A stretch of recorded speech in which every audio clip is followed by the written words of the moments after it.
Hello students, आप सभी लोगों का रे क्लासेस के इस ऑनलाइन प्लेटफॉर्म पे स्वागत है। तो बच्चों, हम लोग प्रीवियस क्लास में वायरिंग के बारे में पढ़ रहे थे और हमने दो सिस्टम ऑफ वायरिंग बताया था। एक तो बताया था ट्री सिस्टम और दूसरा रिंग सिस्टम। तो ट्री सिस्टम के बारे में हमने पूरा डिस्कस कर लिया था कि कैसे वायरिंग होती है, क्या क्या उसके डिसएडवांटेजेस हैं, इन सारी चीज़ों के बारे में हम लोगों ने डिस्कस कर लिया था। तो चलो आगे चलते हैं और अब बात करते हैं हम लोग रिंग सिस्टम की वायरिंग की। देखो, रिंग सिस्टम का वायरिंग क्या होता है, जैसे वहाँ पे क्या था, हर एक रूम के लिए अलग अलग हमें फेज न्यूट्रल सब फेज ले जा रहे थे और न्यूट्रल लाइव वायर ले जा रहे थे। अब यहाँ क्या होगा, जो हमारा डिस्ट्रीब्यूशन बॉक्स है वहाँ से लाइव न्यूट्रल, मीटर से लाइव न्यूट्रल, यहाँ पे हमने क्या कर दिया, एक फ्यूज़ लगा दिया और ये 30 एम्पियर रेटिंग की हमारी करंट है। ठीक है, अब हमने क्या किया, अब एक वायर हम लाइव वायर और न्यूट्रल वायर निकाले, ले गए और फिर लाके मीटर में घुसा दिए। अब इससे क्या होगा, अब देखो क्या होगा, मान लो ये रूम 1 है, ये रूम 2 है, ये रूम 3 है। अब हमें क्या करना है, हमें सबको कनेक्ट करना है। तो हम क्या करेंगे, बस एक लाइव उठाएंगे, यहाँ पे स्विच लगाएंगे, इसका नहीं, यहाँ पे फ्यूज़ लगाएंगे, फिर यहाँ पे ये बल्ब लगाया, इसका स्विच लगाया और इसको लाके न्यूट्रल से जोड़ दिया, इसका कनेक्शन हो गया। फिर पंखा चलाना है तो पंखे के लिए भी सेम कनेक्शन, फिर यहाँ भी वही कनेक्शन। इस तरीके से तीनों रूम में हमारा कनेक्शन हो गया। तो हमें यहाँ पे ये हमारा क्या कहलाता है, ये हमारा रिंग सिस्टम कहलाता है। एक रिंग जैसा है, इसी को हम लोग रिंग सिस्टम बोलते हैं। तो इसको बना लो, फिर मैं इसके बारे में लिखवाता हूँ तो आपको चीज़ समझ में आएंगी कि ये क्या है, कैसे वर्क करता है, कैसे इसकी वायरिंग की जाती है। नोट कर लिए बच्चों। अब देखिए, जो रिंग सिस्टम ने देखा, अब हम उसको बारे में देख लेते हैं क्या है ये। देखो, in ring system wire starting from main fuse box. अब वायर कहाँ से स्टार्ट होता है, मेन फ्यूज बॉक्स से वायर स्टार्ट होते हैं, run around all main room, सारे रूम में रन कर देता है of the houses, then come back to the fuse box again, और फिर वापस फ्यूज बॉक्स में आ जाता है। जो हमारा ट्री सिस्टम में था उसमें था वायर बढ़ाते चले गए कनेक्शन करते चले जाएंगे, वापस नहीं आता था। लेकिन यहाँ पे क्या होगा, फ्यूज बॉक्स से निकला और घूम करके फ्यूज बॉक्स में आ गया। The fuse box contains the fuse. अब फ्यूज बॉक्स में क्या है, जो मेन फ्यूज बॉक्स है वहाँ पे एक फ्यूज लगा हुआ है जिसकी 30 एम्पियर रेटिंग है। ठीक, a separate connection is taken from live wire of the ring. अब लाइव वायर से अलग अलग कनेक्शन हम करेंगे फॉर ईच अप्लायंस, हर एक अप्लायंस के लिए अलग अलग कनेक्शन करेंगे लाइव वायर के थ्रू। The terminal of the appliance is connected to the live wire through a separate fuse. तो जो टर्मिनल है वो हर टर्मिनल जो है, हर जो अप्लायंस है उसका एक टर्मिनल एक सेपरेट फ्यूज से कनेक्टेड होगा। हर जितने अप्लायंस लगाएंगे उसमें एक फ्यूज लगाएंगे। If the fuse of one appliance is Burns, अगर मान लो किसी अप्लायंस का फ्यूज उड़ भी जाता है तो बस वो अप्लायंस बंद होगा। जैसे मान लिया कि एक पंखा, एक बल्ब चल रहा है, पंखे में भी फ्यूज है, बल्ब में भी फ्यूज है, आपका बल्ब का फ्यूज उड़ गया तो बल्ब तो बुझ जाएगा लेकिन पंखा चलता रहेगा, जो कि ट्री सिस्टम में नहीं था। ट्री सिस्टम में क्या था कि अगर फ्यूज उड़ा तो पूरे उस रूम की सारी चीज़ें बंद हो जाएंगी। यहाँ पे एक एडवांटेज मिल गया ना। यहाँ पे क्या है कि आपका हर एक अप्लायंस में अलग अलग फ्यूज लगा हुआ है, तो अगर वो अप्लायंस का फ्यूज उड़ता है तो बस वहीं बंद होगा, बाकी अप्लायंसेस चलते रहेंगे। If the fuse of one appliance is Burns it does not affect the other appliances.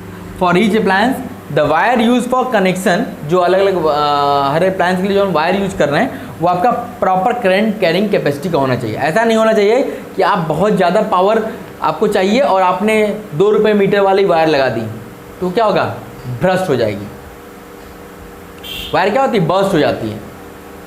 ठीक है, ये हमारा क्या था, ये हमारा रिंग सिस्टम था। अब हम इसके एडवांटेज के बारे में देख लेते हैं, इसको नोट कर लीजिए, फिर हम इसके एडवांटेजेस देखते हैं।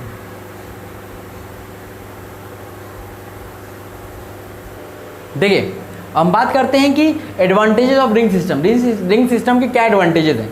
तो पहला एडवांटेज ये है कि यहाँ पे आपको सेम साइज के प्लग और सॉकेट्स आप यूज कर सकते हो, कोई दिक्कत नहीं है।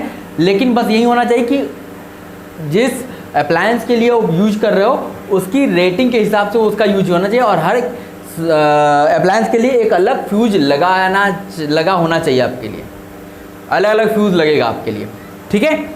दूसरा एडवांटेज क्या है कि अगर मान लो जैसे रिंग ट्री सिस्टम में हम लोग क्या करते थे, एक नया अगर हमें अप्लायंस इंस्टॉल करना है तो हमें क्या करना पड़ता था, पूरा कनेक्शन आपके डिस्ट्रीब्यूशन बोर्ड बॉक्स से नया लेना पड़ता था। लेकिन यहाँ पे क्या होगा, कोई भी नया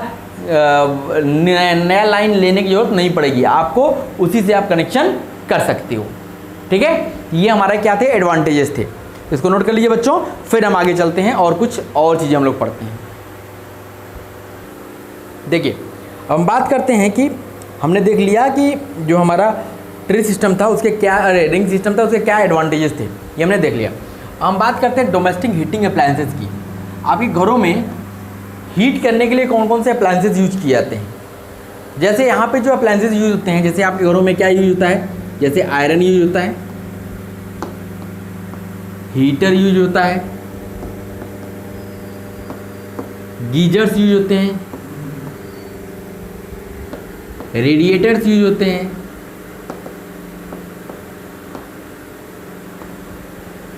ये सब आपके घरों में यूज होते हैं।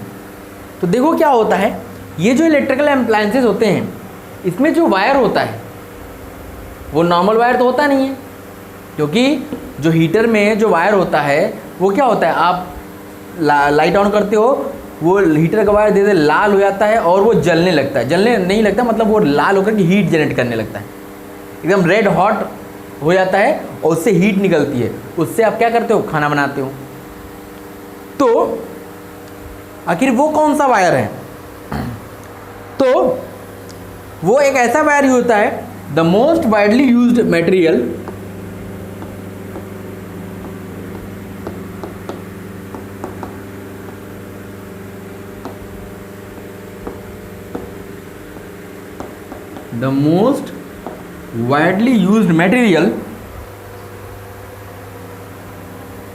for making the heater wire is nichrome.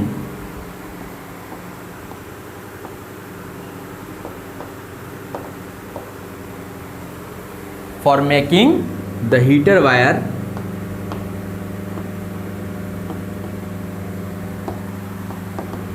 उस वायर का क्या नाम है, नाइक्रोम, याद रखिएगा। नाइक्रोम यूज होता है हीटर वाले वायर में। अब ये नाइक्रोम होता क्या है, ये नाइक्रोम जो होता है ये एक एलॉय होता है।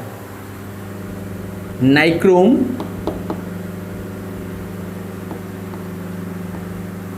जो हमारा नाइक्रोम होता है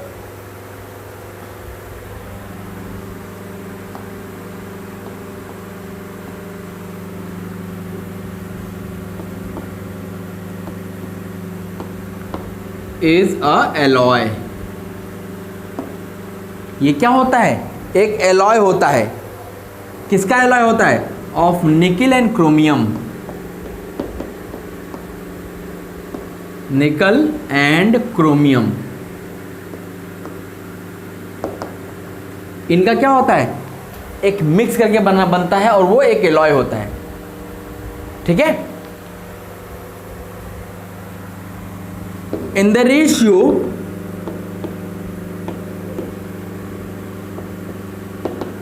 किस रेशियो में ये होते हैं, 4:1, मतलब 4 हिस्सा निकल होता है, 1 हिस्सा क्रोमियम होता है, ठीक। अब ये नाइक्रोम क्यों यूज किया जाता है,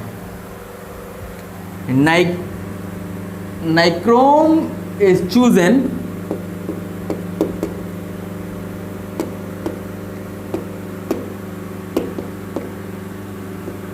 इसी का क्यों यूज किया जाता है हीटर में, बिकॉज क्यों यूज किया जाता है, अब मैं आपको रीजन बताता हूं कि नाइक्रोम वायर ही क्यों यूज किया जाता है हीटर्स में, और कोई दूसरे वायर्स क्यों नहीं यूज किए जा सकते।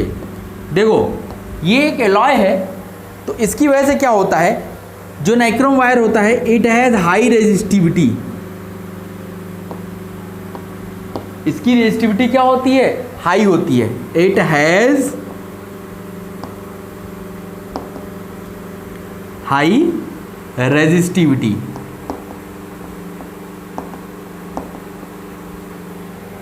जो नाइक्रोम होता है इसकी रेजिस्टिविटी काफ़ी हाई होती है, मतलब ये करंट को अपने में से पास एकदम नहीं होने देता, सारी करंट को रोक लेता है, उसकी वजह से क्या होता है, ये हीटअप होता जाता है। तो हाई रेजिस्टिविटी,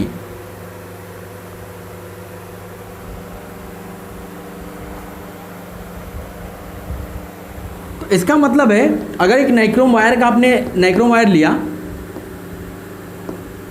और nichrome wire of ordinary length,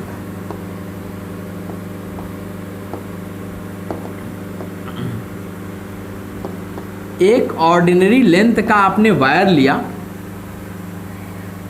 so sufficient resistance, ये क्या शो करता है, बहुत ज़्यादा रेजिस्टेंस शो करता है, सोर्स सफिशिएंट रेजिस्टेंस। ये नाइक्रोम वायर जो होता है ये क्या करता है, एक ऑर्डिनरी लेंथ का आपने नाइक्रोम वायर लिया, ये काफ़ी रेजिस्टेंस शो करता है। ठीक है, ये तो पहला रीजन हो गया। दूसरा रीजन देखा जाए क्या है, दूसरा रीजन क्या होता है, it can withstand high temperature, it can withstand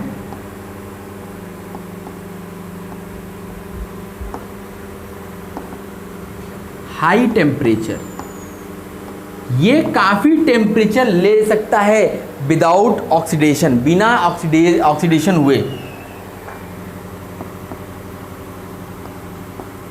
without oxidation, बिना ऑक्सीडेशन किए ये बहुत ज़्यादा टेम्परेचर बियर कर सकता है, वायर पिघलेगा नहीं, वायर ऑक्सीडाइज नहीं होगा। और तीसरा रीज़न क्या है इसका नाइक्रोम वायर लेने का, it's melting point is very high,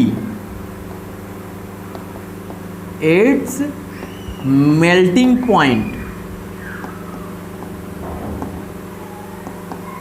is very high, इसका जो मेल्टिंग पॉइंट होता है बहुत ज़्यादा होता है, जल्दी ये पिघलेगा ही नहीं, तो इसकी वजह से इसका यूज हम लोग करते हैं। जैसे जो आप देखोगे जो आपका बल्ब होता था पहले, अब तो एलईडी बल्ब आ गए हैं, CFLs आ गए हैं, पहले जो आपका 100 वाट का बल्ब जो येलो रोशनी वाला बल्ब करता था, उसमें क्या होता था, उसमें बल्ब में भी देखोगे एक वायर लगा होता था, तो कभी वो बल्ब फ्यूज होता था तो क्या होता था, वो वायर ब्रेक हो जाता था, तो वो भी क्या होता था, वो भी नाइक्रोम वायर होता था, वो क्या होता था, इतना हॉट हो जाता था जिसकी वजह से वो क्या करता था, रोशनी देता था और वो हीट भी जनरेट करता था। आप कभी 100 वाट का बल्ब जलता रहा है और वो फ्यूज हो गया हो, आप उसको निकालने जाओ तो देखो कितना गर्म रहता था ना। तो ये क्योंकि इसका मेल्टिंग पॉइंट बहुत ज़्यादा है, बहुत ज़्यादा टेम्परेचर पे ये मेल्ट होगा, उतना टेम्परेचर जल्दी मिलेगा ही नहीं, तो इसकी वजह से इसी का यूज हम लोग हीटर्स में यूज करते थे। ठीक है, और ये एक एलॉय होता है जो किससे मिलके बना होता है, निकिल और क्रोमियम से मिलके बना होता है, और इनका रेशियो क्या होता है, 4:1 का रेशियो होता है। ओके, चलो इसको नोट कर लो बच्चों, फिर हम आगे चलते हैं।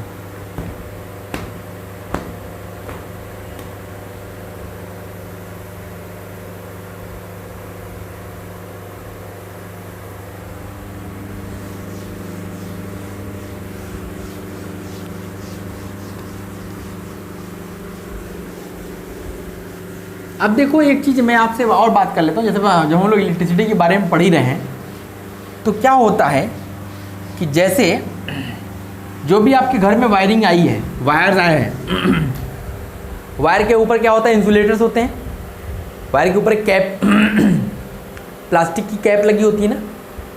तो क्या होता है, अगर मान लो कहीं पे वो कटा है वायर और गलती से आप के टच में आ गया, गलती से आपके टच में आ गया, तो आपको क्या लगेगा, एक इलेक्ट्रिक शॉक लगता है बहुत तेज। या तो आप कभी आप अपना सर्किट मान लो इलेक्ट्रिक बोर्ड कुछ गड़बड़ी हो गई, आप खोल रहे हो उसको, ठीक है, आपने लाइट काटा हुआ है लेकिन फिर भी क्या होता है कि अगर आप जैसे ऐसा मेरे साथ अक्सर होता है कि जैसे मान लो आपका पंखा है, ख़राब हो गया, ठीक, पंखा चल रहा था, चलते चलते बंद हो गया, तो अब आपको पंखे को उतारना होगा, उसको देना होगा दुकान वाले को सही करने के लिए। तो जब आप पंखा उतारने जाते हो, उसका जब वो वायर्स खोलते हो, आपने कनेक्शन कट किया हुआ है, लेकिन जब आप वायर खोलते हो तो क्या होता है कि उस टाइम मोमेंट पे अगर आपने स्लीपर्स नहीं पहने हैं, आपको हल्का सा शॉक लग सकता है। क्यों? क्योंकि डिस्कनेक्ट करने पे भी आपका अर्थ के कांटेक्ट में हो अपना, तो मेंस तो ऑफ है लेकिन अर्थिंग है ना, तो उसकी वजह से आपको एक शॉक लगता है। और जैसे ये कहा जाता है कि कभी भी आपका अगर आपके हाथ भीगे हों तो उससे स्विच ना छुएं, क्योंकि क्या होता है जब हाथ आपका भीगा होता है तो वो इलेक्ट्रिसिटी को ईजिली कंडक्ट करने लगता है। अगर कहीं से भी सर्किट कहीं से कटा हो या तार कटा हो तो अगर टच हो गया तो आपको इलेक्ट्रिक शॉक लगेगा बहुत तेज़ी से। और गलती से अगर आपने क्या है कि मान लो अर्थिंग नहीं है, अर्थिंग वायर नहीं दिया गया है, तो क्या होगा, अगर वो वायर कटा है, आपने इसको टच कर लिया तो वो जल्दी छोड़ता नहीं है। क्यों नहीं छोड़ता है? क्योंकि वो आपको टिश्यूज़ को इफेक्ट कर देता है, उनको डैमेज कर देता है। तो कभी कभी क्या होता है, ज़्यादा अगर वो आपके हार्ट तक करंट पहुंच गया तो वो हार्ट को भी डैमेज कर देगा, जिससे आप आदमी की क्या होती है, मृत्यु हो जाती है, डेथ हो जाती है। इतना हैजार्डस है ये इलेक्ट्रिसिटी, तो इसलिए इससे बहुत ज़्यादा सावधानी बरतनी चाहिए आपको। ओके, अब देखो, अब मैं एक चीज़ आपको और बता देता हूँ कि colour coding of a wire.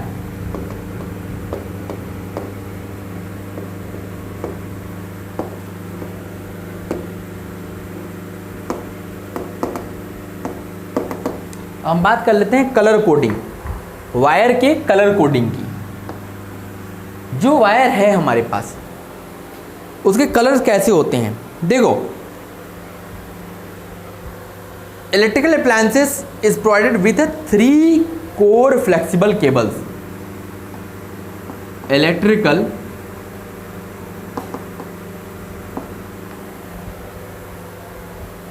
appliances is provided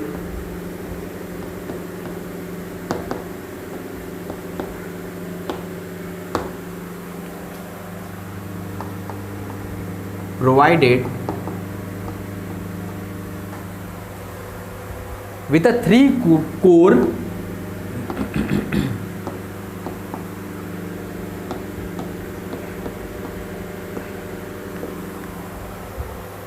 flexible cables।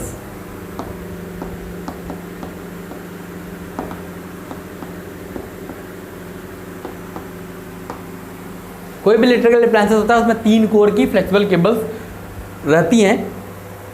The insulation on the 3 wires,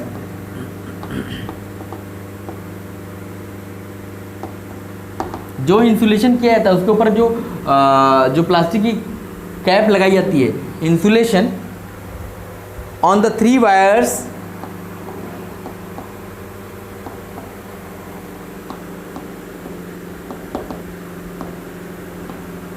is of different colours. ये अलग अलग कलर्स के होते हैं।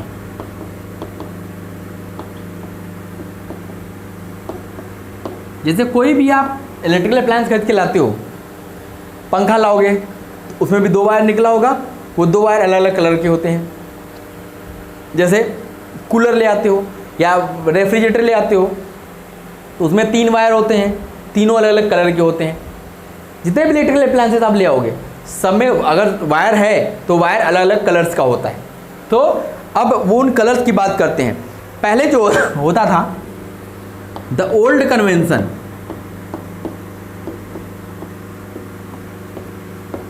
जो पहले की मान्यता थी, जो पहले की धारणा थी, ओल्ड कन्वेंशन क्या था, इज रेड किसके लिए? For live wire.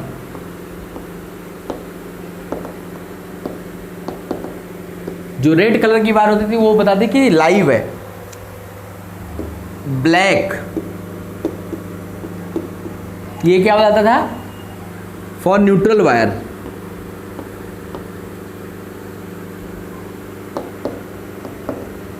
Red live, black neutral, और जो ग्रीन कलर का वायर था वो अर्थ के लिए था। ये क्या के लिए था? अर्थिंग के लिए।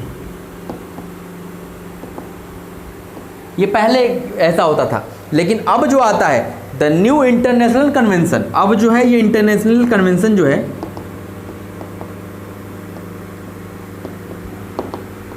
इंटरनेशनल कन्वेंशन जो है,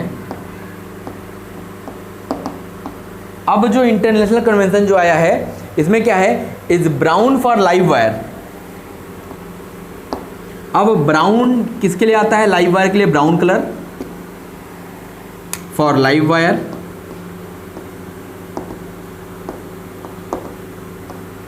लाइव वायर के लिए brown colour, light blue for neutral,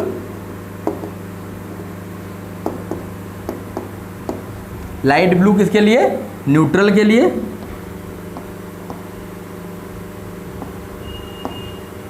and yellow और ग्रीन, येलो और ग्रीन ये किसके लिए? अर्थिंग के लिए, फॉर अर्थिंग। ये आज का कन्वेंशन है, ठीक है। अब जो आता है वो ब्राउन कलर आपका आएगा लाइव वायर के लिए, येलो या ग्रीन कलर अर्थिंग के लिए, और लाइट ब्लू कलर आपका क्या है? किसके लिए आएगा? ये आपका न्यूट्रल के लिए आएगा, ठीक। ये वो क्या था? कलर कोडिंग, ठीक है। वायर के लिए वायर की कलर कोडिंग ऐसी थी। अब देखो ये हमारा हो गया बच्चों। अब एक लास्ट टॉपिक देख लेते हैं, नोट कर लीजिए इसको। अब एक लास्ट टर्म देख लेते हैं और यहीं पे ये चैप्टर हमारा क्या हो जाएगा? क्लोज हो जाएगा। मैंने आपको हर एक चीज़ पढ़ाई है, हर एक चीज़ बताई है, कोशिश अपनी तरफ से की है। अगर कोई चीज़ छूटी है तो आप ज़रूर कमेंट करिएगा, तो मैं उसको भी एक्सप्लेन कर दूंगा। अब देखो, अब हम बात करते हैं MCB। ये तो काफ़ी आपने सुना होगा MCB। इसका फुल फॉर्म क्या होता है? MCB नाम तो सुने हो, लेकिन इसका फुल फॉर्म नहीं पता है। इसका फुल फॉर्म क्या होता है? मिनिएचर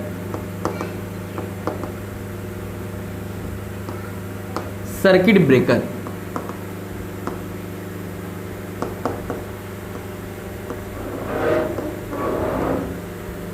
ये क्या है इसका full form?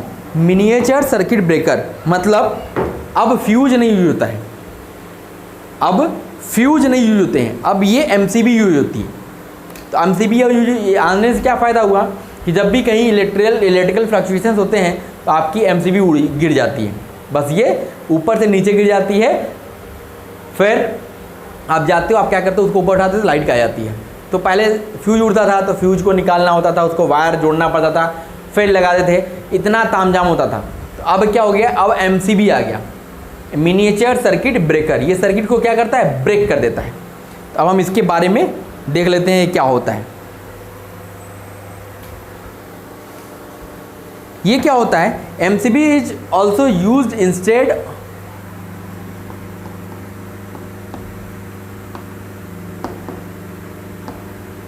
MCB is used instead or in addition of fuses. Instead or in addition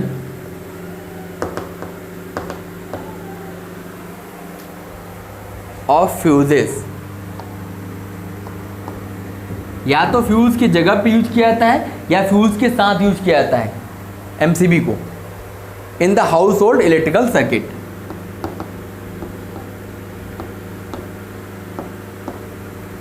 in the house hold electrical circuit.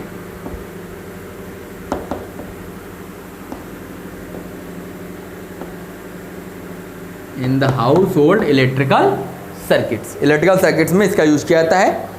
It is a switch, ये क्या होता है, एक स्विच होता है।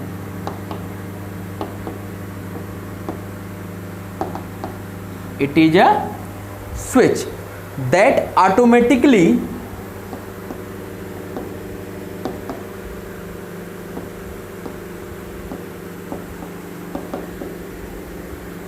switches off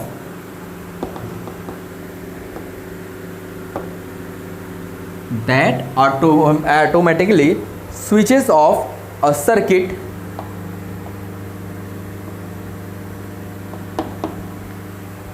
if the current in it exceeds the current in it exceeds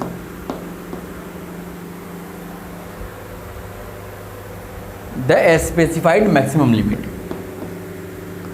the specified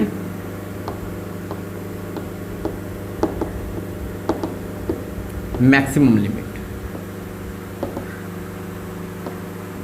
अगर ये maximum limit, current maximum limit से क्रॉस कर गया तो ये ऑटोमेटिकली क्या होता है, स्विच ऑफ हो जाता है, मतलब स्विच गिर जाता है, आपको बस जाके इसको क्या करना, उठाना होता है। तो ये हमारा क्या था, MCB, इसका याद रखिएगा, फुल फॉर्म जरूर याद रखिएगा, मिनिएचर सर्किट ब्रेकर। क्या नाम है, मिनिएचर सर्किट ब्रेकर। ओके, तो यहीं पे ये चैप्टर हमारा बच्चों क्लोज हो जाता है।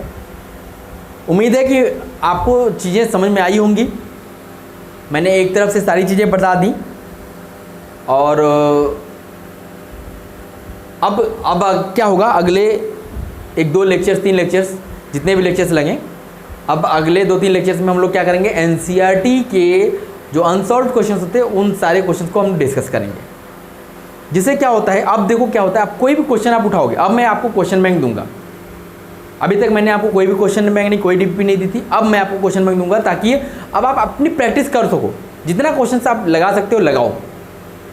अब मैं आपको प्रैक्टिस करने के लिए क्वेश्चन दूंगा, क्योंकि अब आप पूरा पढ़ चुके हो चैप्टर। अब आपको कोई भी क्वेश्चन ऐसा नहीं लगेगा कि आपको नहीं आ रहा है।